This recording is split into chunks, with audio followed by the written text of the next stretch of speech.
नमस्कार, जनसच न्यूज में आपका स्वागत है। उत्तर प्रदेश के चंदौली जिले में नौगढ़ क्षेत्र के अमरा भगवती प्रांगण में अखिल भारतवर्षीय यादव महासभा सम्मेलन का आयोजन किया गया। 5 बिंदुओं पर आयोजित इस सम्मेलन में जाति जनगणना, अहीर रेजिमेंट, शिक्षा का स्तर, यादव समाज में कुरियों का समायोजन, यादव समाज से अन्य समाज को जोड़ने से संबंधित प्रमुख बातों पर प्रमुखता से चर्चा की गई।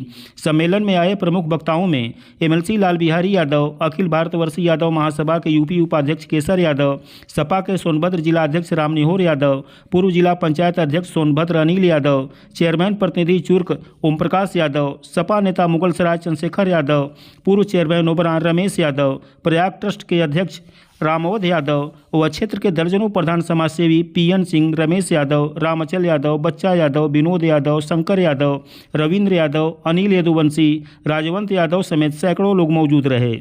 जिसमें बोलते हुए MLC लाल बिहारी यादव ने कहा कि चलो श्री केसर यादव जाति जनगणना की मांग किया। साथियों, ये जाति जनगणना तभी संभव होगी जब आप केंद्र प्रकार अपनी उत्तर प्रदेश में सरकार बना लेंगे। और बना कैसे लेंगे? जो अंतिम एजेंडा 5वां है, गैर यादव, पिछड़ा, अति पिछड़ा, दलित, अतिदलित समाज को जोड़ लेंगे आप अपने साथ, तब ये पहला पैरा आपका सफल हो पाएगा, और नहीं तो सफल नहीं हो पाएगा।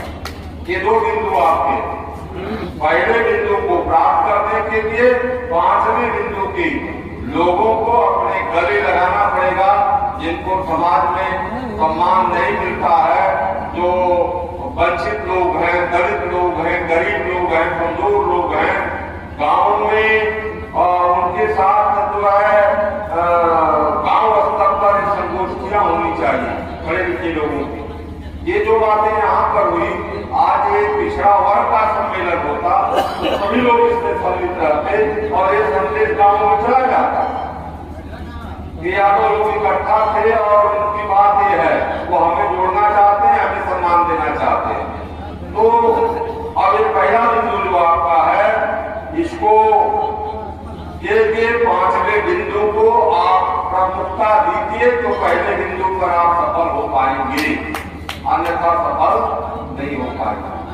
जब माननीय अखिलेश यादव जी उत्तर प्रदेश के मुख्यमंत्री थे, उन्हें अपने काम पर इतना विश्वास था कि मुझे कोई मुख्यमंत्री पद से नहीं हटा पाएगा, फिर मेरी सरकार बनेगी। लेकिन विरोधियों ने एक इतना झूठा सपूखा खोला, ऐसा झूठा सपूखा छोड़ा, कहा कि 56 में 86 SDM की सीट थी, इसमें 86 में 56 यादव जो है, नहीं 86 में 56 यादव SDM हो गए। इसको उन्होंने लिस्ट में ही प्रकाशित किया। जब आज सरकार चली गई, ये झूठे मुद्दे पर इसमें जो मोस्ट बैकवर्ड के लोग थे उनको हमसे अलग कर दिया, इस मुद्दे पर अलग कर दिया, और हमारे लोग इस मुद्दे को समझ नहीं पाए, पकड़ नहीं पाए। आज इंटरनेट पर जब हम लोगों ने देखा कि असलियत क्या है, तो असलियत यह है कि उस समय वैकेंसी केवल 32 लोगों की थी। वैकेंसी कितने की थी? विज्ञापन कितने स्टेट का था? 32 का, जिसमें 6 केवल यादव है, 9 ठाकुर है, 14 ब्राह्मण है, इसके बाद अन्य जातियां उसमें हैं। केवल 32 की सीट विज्ञापन निकला था, और इतने बात झूठ बोल करके पूरी उत्तर प्रदेश की सरकार खा गई। आज हम प्रमाण बोल करके जवाब उनका दे रहे हैं। हमारी पार्टी और माननीय राष्ट्रीय अध्यक्ष जी उस समय इसलिए नहीं ध्यान दिए, ये सब झूठ बोल रहे हैं, समाज विश्वास नहीं करेगा, लेकिन समाज ने विश्वास कर दिया। हम खंडन नहीं कर पाए, उस 32 की सूची जारी नहीं कर पाए कि 32 कौन लोग हैं। इसलिए जाति जनगणना इसलिए जरूरी हो गई है कि समाज में जिस जाति की जितनी बहुलता है संख्या है उसके मुताबिक उसको भागीदारी दी जाए। उतनी नौकरियां उसको जो है, जो 2% है उसको 2%, जो 1% है उसको 1%, जो आधा % है उसको आधा %, जो 8% है, जो 9%, जितनी जिसकी भागीदारी है। माननीय राष्ट्रीय अध्यक्ष अखिलेश यादव जी का यह संदेश है कि जाति जनगणना इसलिए हम कराना चाहते हैं कि कोई यह न कहे कि किसकी सरकार है और जिसकी सरकार हो वह अपने जाति के लोगों को ज्यादा भर्ती कर दिया। ये बात ही खत्म हो जाए आज से। जितनी जाति जनगणना हो जाए, जिसकी जितनी भागीदारी है उतना उसको हिस्सेदारी दे दी जाए। इसलिए ये जाति जनगणना का बिंदु और आपका 5वां बिंदु दोनों जो है एक साथ इसका समाधान यही है। और दूसरा बिंदु आपका जो है हायर रेजिमेंट की मांग की बात है। तो यादव मार्शल कौम है, आप लोग जानते हैं, हमेशा लड़ने भिड़ने में आगे रहती है। अन्य जातियों का आपने वर्गों का जो है रेजिमेंट बनाया, तो भारत देश की सरकार को चाहिए कि यादवों की भी रेजिमेंट जो है अलग बना दे। जहां तक यादव समाज में जो कोरियों का समाज है, यह बहुत गड़बड़ है साथ। हमारे साथी इस पर बात कर चुके हैं, मैं दोहराना नहीं चाहता। लेकिन ब्राह्मण समाज अपनी कोरी में शादी ही नहीं करता। तिवारी जो है मिश्रा में, मिश्रा चौबे में, चौबे जो है दूबे में, इस तरह से शादियां करते हैं ताकि हमारी जाति में कोई विभेद न हो, एक दूसरे से ब्लड रिलेशन से सारे को जुड़ जाए। उसी तरह हमको भी या ग्वाल हो, चाहे गणोर हो, चाहे कमरिया हो, चाहे घोर हो, जिस भी कोई का व्यक्ति है आपस में बदल करके शादी विवाह, रोटी और बेटी का संबंध करना चाहिए ताकि हमारे अंदर कोई विवाद, कोई विभेद न हो। और आपके 4 बिंदु हमने खत्म कर दिए 4 मिनट में। एक बिंदु आपका बचा है शिक्षा का स्तर। क्योंकि मैं शिक्षा विभाग से आता हूँ, इसलिए इसका मुझे कहाँ अध्ययन है, उसकी विस्तृत जानकारी है। उसको अगर मैं आपको बताने लगूं तो घंटों लग जाएंगे, हमारी ट्रेन भी छूट जाएगी जो है वो सबसे ट्रेन है। मैं एक चीज केवल कहना चाहता हूँ कि यह सरकार शिक्षा के स्तर को इसलिए गिरा रही है, यह बच्चों को शिक्षित इसलिए नहीं करना चाहती है कि नागपुर में जो इनके लोग बैठे हुए हैं केवल समाज को बनाने, बिगाड़ने, सरकार को बनाने और बिगाड़ने की दिन रात कसरत करते हैं। उनकी ये सोच है कि उत्तर प्रदेश और भारत देश जितना ज्यादा अशिक्षित रहेगा, साक्षर रहेगा, उतना ज्यादा दिन समय तक जो है भारतीय जनता पार्टी का शासन रहेगा। इसलिए इनकी उत्तर प्रदेश की स्थिति जानते हैं। उत्तर प्रदेश का एक बोर्ड है जिसको यूपी बोर्ड के नाम से जाना जाता है, वह एशिया का सबसे बड़ा बोर्ड है। उस बोर्ड को पूरी तरह से खत्म कर दिया। हमारे टीचर काफी जांचते हैं, जो लड़का 15 नंबर पाता है फेल हो जाता है, 20 नंबर पा जाता है फेल हो जाता है, उसको 60 नंबर देते हैं। काफी जजी जो परीक्षा में लड़का लिखा वो पाया 20 नंबर, रिजल्ट में उसको 60 नंबर दे दिया जाएगा। जो 30 नंबर पाया उसको 75 नंबर दे दिया जाएगा। इसलिए यह अंधकार में जो है, यह और इसका गार्जियन अंधकार में पा रहे कि हमारा लड़का पढ़ने में बहुत अच्छा है, लेकिन अगर उसको प्रतियोगी परीक्षा में बैठा दिया जाए तो उसका पता चलेगा जो है वह किस स्थान पर है। इसलिए साथियों, शिक्षा एक ऐसी सीढ़ी है जिससे व्यक्ति आसमान तक सीढ़ी लगा लेता है। और जिस शिक्षा के विषय में आप जानते हैं कि जो व्यक्ति स्कूल में घुसने नहीं पाता था, किसी दूसरे बच्चों के बगल में बैठने नहीं पाता था, और जिसको पढ़ने का अधिकार सरकार में नहीं था, वह व्यक्ति पढ़ा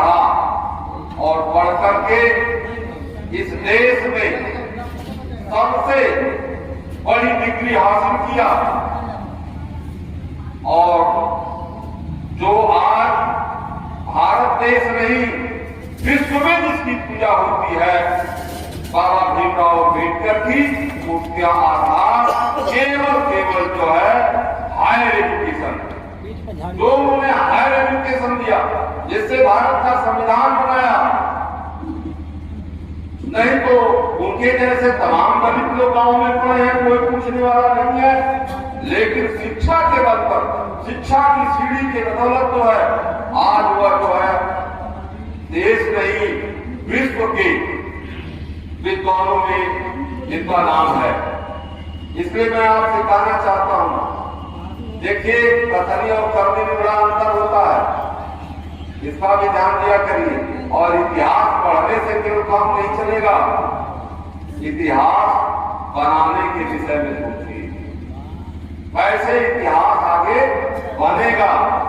इतिहास पढ़ करके जैसे सभाएं यहाँ हो गई, हम लोग आ गए उतनी दूर से, आप अपना पूरा समय दिए, यही सुन करके अपने अपने घर चले गए, फिर कोई कंस्ट्रक्टिव वर्क इस पर नहीं हुआ, तो फिर ऐसी सभाओं का कोई मतलब नहीं।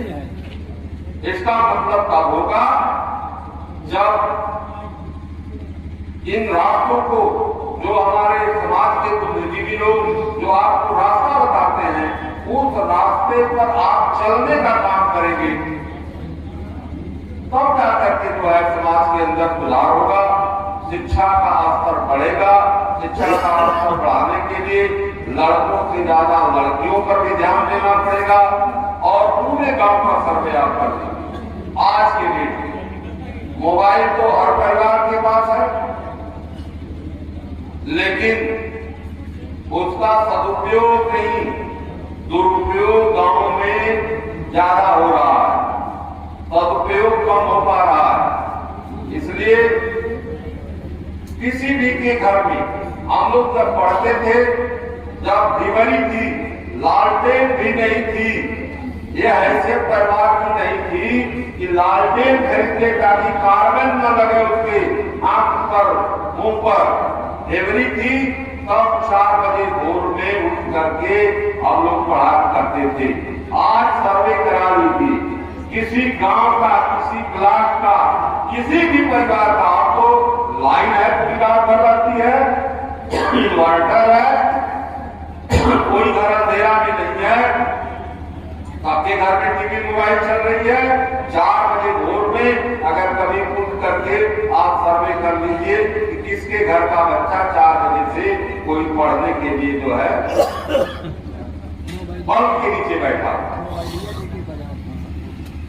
पता चलेगा कि एक भी लड़का है किसी गांव में 4 बजे भोर में उठ करके पढ़ नहीं रहा। इसलिए शिक्षा पर आप ज्यादा ध्यान दें और नशा से मुक्ति दें और गार्जियन पहले मुक्ति दें। जब हमारे जैसे लोग हो, बुजुर्ग लोग जो बैठे हैं, ये पान खा करके फूकेंगे सड़क पर और ये सिगरेट ऐसे पिएंगे, तो हम अपने बच्चों का क्या ध्यान देंगे, उनको कौन सी नसीहत देंगे? तो पहले बुजुर्ग लोग नसीहत देंगे, वह इस नशे से मुक्ति लें। शाम को बाजार आते हैं और बाजार से पाउच लेकर के फिर घूमते हुए, गाली देते हुए, गिरते पड़ते घर में पहुंचते हैं। वो अपने बच्चे की कौन सी नसीहत देंगे? वो अपने बच्चों को कौन सा, अपने परिवार को कौन सी नसीहत देंगे? तो पहले जो हमारी अगली पीढ़ी है, ये अपना रास्ता सही करे, पिछली पीढ़ी अपने आप रास्ते पर हो जाएगी। इन्हीं बातों के साथ साथियों, अगर ऐसा आप नहीं करते हैं तो इसका नतीजा बहुत खराब आने वाला है। अभी भारत का संविधान जिंदा है, जिस भारत के संविधान को खत्म करने की बात लोग कर रहे हैं, वह भारत का संविधान का आर्टिकल 14 सबक्लास 4, आर्टिकल जो है 16 का सबक्लास 4, जिसमें आरक्षण की व्यवस्था की गई है और 69,000 शिक्षकों की जब भर्ती हो रही है, तो 69,000 शिक्षकों की भर्ती में 19,000 शिक्षक जो ओबीसी और एससी एसटी से भरे जाने चाहिए थे, उनको 19,000 पदों पर सामान्य से भर दिया गया। जो हाईकोर्ट मुकदमा चल रहा है, सदन में इसकी मैंने मैंने लड़ाई लड़ी थी, शिक्षक 1 साल धरने पर बैठे थे, तो यह लोकतंत्र और संविधान दोनों को खतरा है।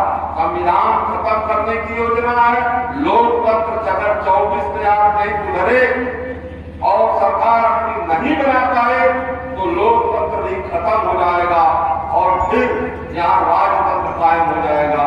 जो प्रधानमंत्री बनेगा वो रेजोल्यूशन पास कर देगा कि हम 25 साल तक प्रधानमंत्री रहेंगे, जैसे अन्य देशों में है। कोई स्थिति होने वाली है, इसलिए सब कुछ पाने का मतलब मेरे एक ही कुंजी आपके पास है जिससे सारे दरवाजे खुल जाएंगे। वह कुंजी कौन सी है? राजनीति की कुंजी। उस राजनीति को कुंजी को प्राप्त करने के लिए आपके पास हथियार क्या है? एक हथियार, लोकतंत्र में जो सबसे बड़ा हथियार होता है वही हथियार है। उस हथियार को प्राप्त करने के लिए आपके पास साधन क्या है? न रुपया है, न पैसा है, न अन्य संसाधन है। केवल आप अपने आचार विचार व्यवहार को बदलिए। गांव गरीब किसान दलित वंचित लोगों को अपने गले लगा लीजिए और जातीय जनगणना का प्रचार उनके आगे कर दीजिए। यही एक हथियार है जिससे ये लोग इस दिन जुड़ जाएंगे आपके साथ और वो चाबी जो है इन लोगों को मिल जाएगी तो सारे दरवाजे खुल जाएंगे, लोकतंत्र की बहाली हो जाएगी, संविधान जो है सुरक्षित आपका रहेगा, आपकी नौकरियां जो है, अपने आरक्षण जो है वह हम तो चाहते हैं और माननीय राष्ट्रीय अध्यक्ष जी भी पक्ष में है कि 100% आरक्षण हो जाए। हार्वर्ड को भी आरक्षण दे दिया जाए। अगर जिसकी आबादी 2% है वो 2% ले ले, जिसकी 3% है वो 3% ले ले, जो 15% सब मिला के 15% ले ले। आज 49 में 85% है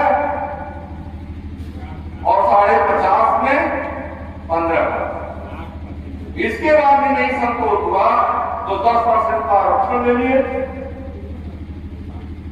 तो इससे तो बेहतर है कि जितनी आपकी आबादी है उतना आप ले लो और हमारे लोगों की जितनी आबादी है, चाहे कोई हो, कुम्हार हो, लोहार हो, दरबार हो, जिस बिरादरी का व्यक्ति हो, चौहान हो, राजभर हो, जिस बिरादरी का व्यक्ति है, जितनी उसकी संख्या एक पूरी आ जाती है जनगणना के बाद उतना उसको भागीदारी दे दिया जा। इससे बढ़िया और कुछ नहीं हो सकता। लेकिन सब कुछ करने का मतलब आप 2 काम अगर नहीं करेंगे तो इस अपने मिशन में सफल नहीं होंगे। इन बातों को आप सुन रहे हैं और यहां से सड़क तक जाते जाते इनको अपने जेहन से निकाल देंगे तो काम बनने वाला नहीं।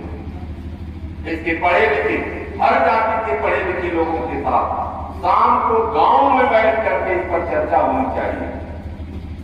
गांव में बैठ करके इसकी चर्चा होनी चाहिए, नहीं तो ये राशन जो है सफर भारी पड़ जा रहा है और देश को तरक्की पर लेकर चले गए हमारे प्रधानमंत्री अमेरिका से भी आगे कर दिए। और इनका आंकड़ा है, भारत सरकार और उत्तर प्रदेश सरकार का आंकड़ा है कि 1 अरब 35 करोड़ उत्तर प्रदेश की जनसंख्या है और 80 करोड़ लोग जो है राशन लेते हैं, जो हैंड टू माउथ हैं। कितना देश और प्रदेश विकास कर गया। इस प्रदेश की जनसंख्या कितनी है?